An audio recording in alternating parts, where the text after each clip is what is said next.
အားလုံးမင်္ဂလာပါဒီနေ့ကိုဆိုင်းလာပြီးတော့ပြောချင်တာတော့ဂျာမာရေးနဲ့ပတ်သက်တဲ့ကိစ္စပေါ့နော်ဂျာမာရေးဟာလူတိုင်းအတွက်အရန်အရေးကြီးတယ်ဗျဂျာမာရေးမကောင်းလို့ရှင်ဘာမှလုပ်လို့မရပါဘူးเนาะဂျာမာရေးဟာနံပါတ်1ပဲဂျန်နာကတော့ဂျာမာရေးရဲ့အနောက်မှာရှိနံပါတ်1ရဲ့အနောက်ကတုံညတွေနဲ့တူတယ်ပေါ့နော်1ရဲ့အနောက်ကတုံညတွေဟာဂျန်တဲ့ဟာနဲ့တူတယ်အဲ့ဒီ1ဆိုတဲ့နံပါတ်ရှေ့ဆုံးကနံပါတ်တစ်ကနန်းကတော့ဂျမ်းမာရေးပဲဖြစ်တယ်ပေါ့နော်ဒီရှေ့ဆုံးကတစ်ပြုတ်ပြီဆိုလို့ရှိရင်အနောက်ကတုံညတွေဟာအလုံးကြီးဘလောက်ပဲများဘာမှတန်ဖိုးမရှိတော့ပါဘူးသူတန်ဖိုးကအလိုလိုနေရင်းနဲ့ကျသွားတယ်ပျောက်ကွယ်သွားတယ်ပေါ့နော်အဲ့တော့ဂျမ်းမာရေးကအရေးကြီးတဲ့အပိုင်းတစ်ခုလူဘဝရောက်လာပြီဆိုရင်အရေးကြီးတဲ့အပိုင်းတစ်ခုရောက်လာပြီဆိုလို့ရှိရင်ကိုကဂျမ်းမာရေးကောင်းအောင်စောင့်ရှောက်တတ်ဖို့လိုတယ်ပေါ့နော်အာရောဂျန်ပရမန်လာဘန်ပေါ့နော်ဒါပါဠိစာပေရလာလို့ရှိရင်အဲ့တော့ဂျာမာရေးကောင်းအောင်လုပ်မယ်ဆိုလို့ရှိရင်ကျွန်တော်တို့ဘယ်လိုလုပ်ရမလဲဆိုရင်နံပါတ်1အချက်ကျွန်တော်တို့တီလာကိုလုံခြုံအောင်စောင့်ထည့်ရမယ်တီလာဆိုတာကတော့5ပါးတီလာပေါ့နော်နံပါတ်1ကတော့သူ့အသက်ချင်းကိုရှောင်ရမယ်နံပါတ်2အချက်ကတော့သူ့ဥစ္စာကိုချင်း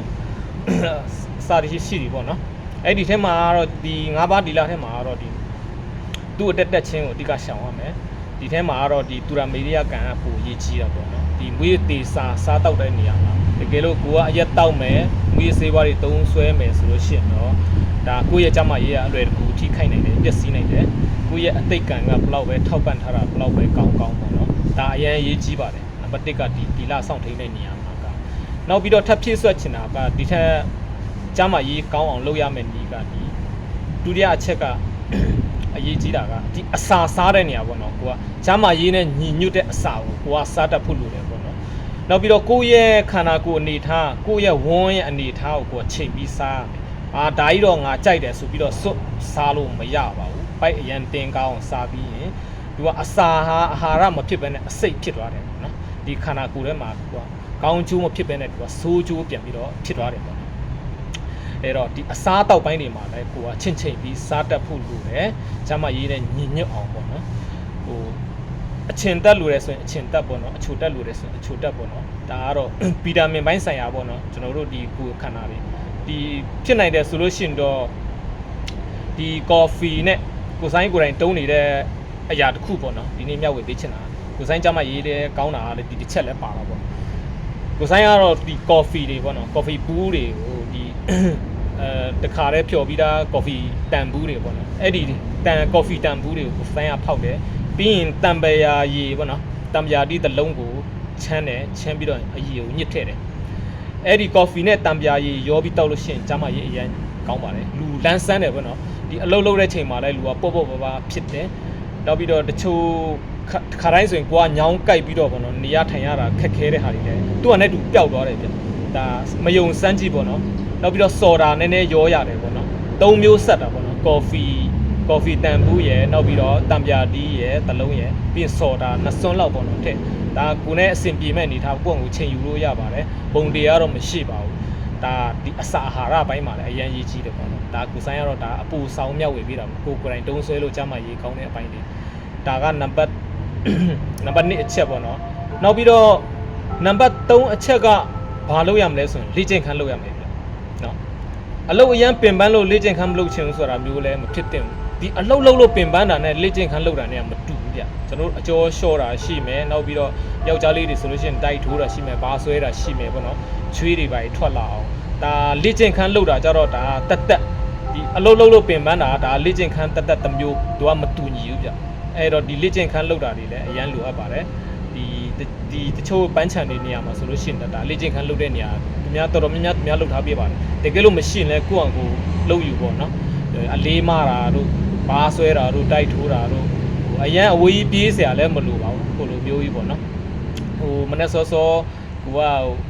မိုးမလင်းခင်ထပြေးတာတို့အဲ့ဒါမျိုးကြီးလည်းအဲ့ဒါကြီးလည်းတိတ်လှုပ်เสียမလိုပါဘူးအဲ့လောက်ထိလည်းခံမတင်ခွေးရဟောင်လေးတယ်အဲ့လိုမျိုးလုပ်တာကိုယ့်ကိုအခန်းထဲမှာကိုနေတဲ့နေရာပတ်ဝန်းကျင်နီးအနီးနားတစ်ဝိုက်ပေါ့နော်အဲ့ဒီနီးတားတစ်ဝိုက်မှာတင်ကိုကတိုက်ထိုးမယ်ပါဆွဲမယ်ပြီးထိုင်ထလုပ်မယ်အကြောတွေလျှော့မယ်ဒီလိုပဲလုပ်ပေါ့နော်ဒါဆိုလို့ရှိရင်ဒါလည်းကျမရေးကိုဖြစ်ဆွတ်ပေးနိုင်တယ် ဒါကတော့ကျမ်းမာရေးကောင်းစင်နေတဲ့အချက်တွေပေါ့နော်ကဲမရတဲ့အရာကတော့တစ်ခုရှိတာပေါ့နော်ကိုဘလောက်ပဲလှုပ်အိုချင်းတရားကတော့ဘူးမှမတားဆီးနိုင်ပါဘူးအိုချင်းတရားနဲ့တေချင်းတရားပေါ့နော်ချိန်တိုင်တော့အိုပါပဲဒီအိုချင်းတရားကဘ누구ကဖြစ်ဘ누구ကလှုပ်တယ်လဲဆိုလို့ရှိရင်ဒါဒီခန္ဓာကိုယ်ထဲမှာရှိတဲ့တေဇောဓာတ်တွေကလှုပ်တာပေါ့ဟိုဒီတေဇောဓာတ်တွေကလောင်ကျွမ်းအောင်လှုပ်တယ်ဒါစာပေကျမ်းကန်ရလာတဲ့အရာပြောတာပေါ့နော်ဒါကကြတော့ကိုကတားဆီးလို့မရဘူးဒီခန္ဓာကိုယ်ထဲမှာရှိတဲ့အပူတက်ဆိုတာကိုကဖယ်ထုတ်လို့မှမရတာဘူးဒီအပူတက်တွေဖယ်ထုတ်ရင်လည်းကိုစားတဲ့အစာတွေကသူကဝန်းမီးတွေကသူကမချက်နိုင်တော့ဒီကခုကျွန်တော်တို့နေ့စဉ်စားနေတဲ့အစာအာဟာရတွေကသူကပျောက်ကွယ်သွားတယ်ဆိုတာကလည်းတကယ်တော့ဝန်းမီးကချက်လိုက်တာပဲပိုက်ထဲမှာရှိတဲ့ဝန်းဒီပါစကဝန်းမီးတွေပေါ့နော်သူကချက်ပေးလိုက်တယ်ပုတ်သွားတယ်အာဟာရဖြစ်သွားတဲ့ဟာအာဟာရဖြစ်တဲ့နေရာပို့တချို့နေရာပို့တယ်ပေါ့နော်နောက်ပြီးတော့အရေပိုင်းဆိုင်ရာချွေးပြီးတလိပ်သွေးထဲမှာဖြစ်သွားတဲ့ဟာတွေလည်းရှိမယ်နောက်ပြီးတော့နောက်ဆုံးဝန်းမီးချက်လို့မကုန်နိုင်တဲ့ဟာကျတော့မစင်ဖြစ်သွားတယ်ပေါ့နော်ကျွန်တော်တို့နေ့စဉ်မနက်ထလိုက်ရင်တန့်စင်ခံသွားရတဲ့အပိုင်းတွေပေါ့နော်ဒါအချမ်းမရေးနဲ့ပတ်သက်တဲ့အကြောင်းအရာတွေပေါ့နော်ဒါကိုဆိုင်ပြောပြချင်တာဒါတွေလောက်ပါနော်နောက်ပြီးတော့ကိုတီလာကိုလုံအောင်စောင့်ထိန်ပါနောက်ပြီးတော့အစာအာဟာရကိုအတိကချင်းချင်းပြီးစားတောက်ပြီးပါဟိုရှောက်မစားပါနဲ့နောက်ပြီးတော့မူရစေးဝါးတွေလည်းအတတ်နိုင်ဆုံးကိုရှောက်နိုင်တယ်ရှောက်ဖြစ်နိုင်လို့ရှိရင်လုံးဝမတုံးတာကိုကောင်းတယ်နောက်ပြီးတော့လေ့ကျင့်ခန်းလုပ်ဖြစ်အောင်လုပ်ရမယ်ဒီတုံးချက်ကပေါ့နော်ဒါကျမရေးနဲ့ပတ်သက်တဲ့အရေးကြီးတဲ့အပိုင်းတွေပေါ့နော်ဟိုအကုဒုကံအကျိုးပေးတာအရန်ဆိုးလို့အတိတ်ကံကကိုကဟိုဘယ်လိုပြောမလဲပါဏာတိပါကံပါဒကံတွေအရန်များခဲ့တယ်ဆိုလို့ရှိရင်တော့အကျိုးပေးခံရတဲ့လူကတော့မတတ်နိုင်ဘူးပေါ့နော်အဲ့ဒါဆိုရင်တော့ပို့ပြီးတော့ဆောင်းလျှောက်တင်တယ်သူများထက်ပို့ပြီးတော့ပေါ့နော်အတိတ်ကမကောင်းတဲ့ဘူးဆိုလို့ရှိရင်ပြစ္ဆုတ်ပံမှာကိုကပို့ပြီးတော့စူးစမ်းပြီးတော့ကျမရေးကိုပို့ပြီးတော့ဆောင်းလျှောက်တင်တယ်ဒါမှအနာဂတ်ဆိုတော့သူကကောင်းလာနိုင်မှာဘူးကဲဒီနေ့ဒီဇိုင်းပြောချင်တာကတော့ကျမရေးနဲ့ပတ်သက်တဲ့အပိုင်းပေါ့နော်ကျွန်တော်တို့စောင့်ထရမှာက3ချက်အားလုံးမှတ်ထားပေးပါကိုယ်တိုင်လည်းလိုက်နိုင်အောင်စူးစမ်းပါဒီခုပြောနေတဲ့ဟာကတော့ကိုဆိုင်ကသူများအတွက်ပဲပြောတာမဟုတ်ပါဘူးကိုဆိုင်ကိုနိုင်ကလည်းတီလိုကျင့်သုံးပါတယ်ကိုဆိုင်ကိုနိုင်ကလည်းစောင့်ရှောက်ပါတယ်နော်ကိုဒီလောက်လည်းလုံအောင်စောင့်ထရရမယ်နံပါတ်1နံပါတ်2ကကိုယ့်ရဲ့အစာအာဟာရကိုချင်းချင်းပြီးစားတတ်ရမယ်အာဟာရဖြစ်အောင်နော်အစိမ့်မဖြစ်အောင်ပိုလွန်းလွန်းကျွံမစားရဘူးနောက်ပြီးတော့ကိုယ်နဲ့ကျန်းမာရေးညင်ညွတ်တဲ့အစာတွေစားပေးရမယ်